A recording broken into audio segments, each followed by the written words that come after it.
did your family arrive in Lorain County? They arrived in February of 1921. 1921. What brought them here?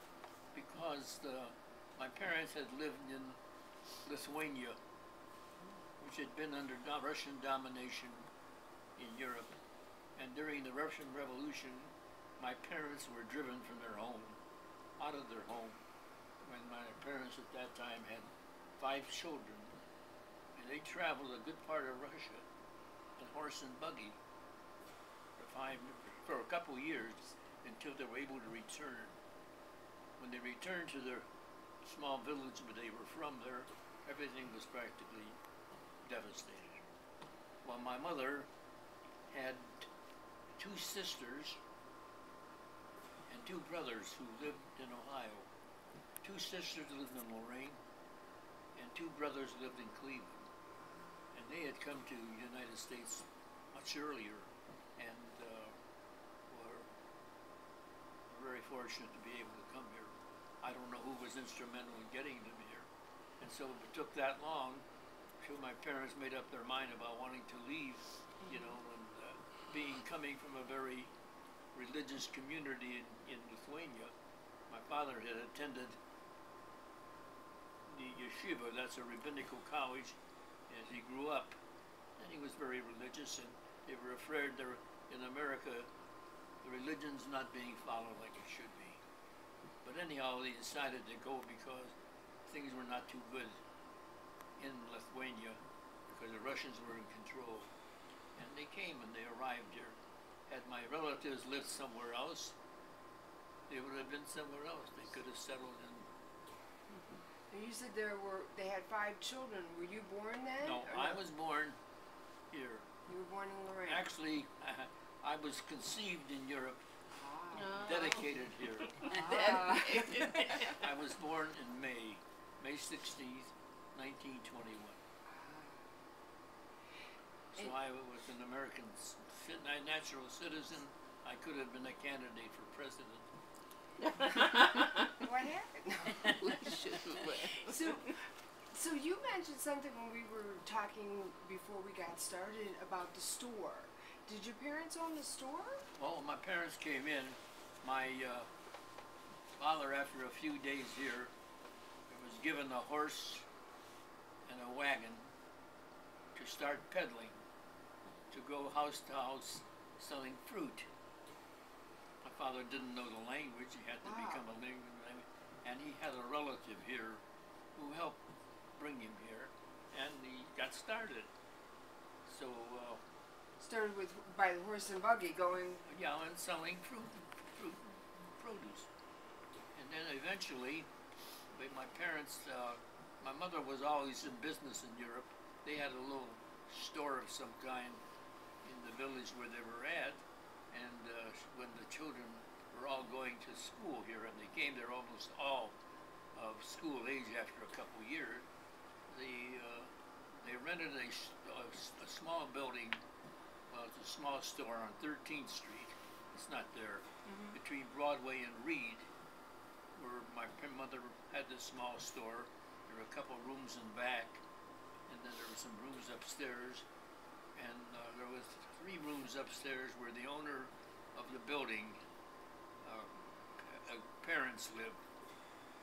So became very close with them, and but then my mother, she operated the store, and my father continued to go house to house. We were never open on the Sabbath there. We observed, my mother and father were very religious and observed the Sabbath, and all of us on Saturday, Friday evening and Saturday went to services. I mentioned that because after we were here, when we first came here, they had the synagogue on 15th and 15th Street. And my parents belonged there. That was an Orthodox synagogue at the time it started. Men sat downstairs, the women sat upstairs. The women didn't sit with the men. And as I say, when a little more progressive rabbi came in and got a little critical of some of their religious worship, they decided they didn't appreciate the way he was talking with them. So they got together, and there was another, one of the members involved permitted them to have services on the Sabbath in their home. It was actually a couple doors from where we lived on 13th, because at that time a number of Jewish families lived in the 13th Street and 12th Street area, all within walking distance of the synagogue. So that's where then I attended Hebrew school there. I say Hebrew school, actually it was a rabbi who was teaching. It was almost a one-on-one teaching. But actually before I started Hebrew school, the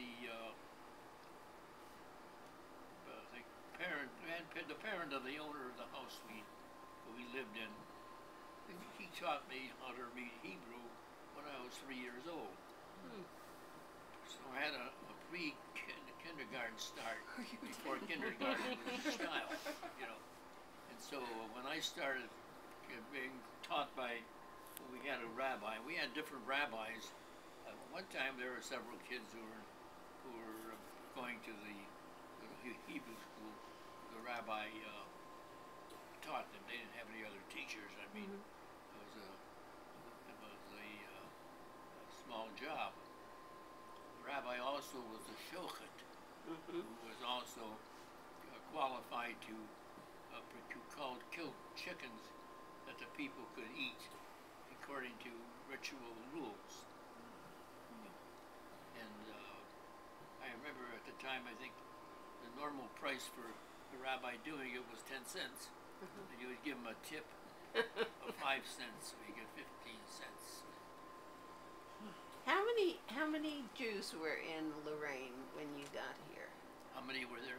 Yeah, I really can't tell you. But there were enough there, of course, that they had, you know, they maintained the synagogue on 15th Street, and they, you know, had bought the land for a cemetery in the early 1900s. In fact, when they had the groundbreaking for 15th Street, I don't know how many people were members, because there was the article in the paper. I think that you may have it in your series of articles. Yeah, it is. The clipping of the groundbreaking of the building at 15th Street. That was in 03. And the cemetery was always the first building that went on in a community. Yeah. They bought the cemetery before the lot meant for the cemetery where it's currently located, before they even had a house of worship. Oh, I didn't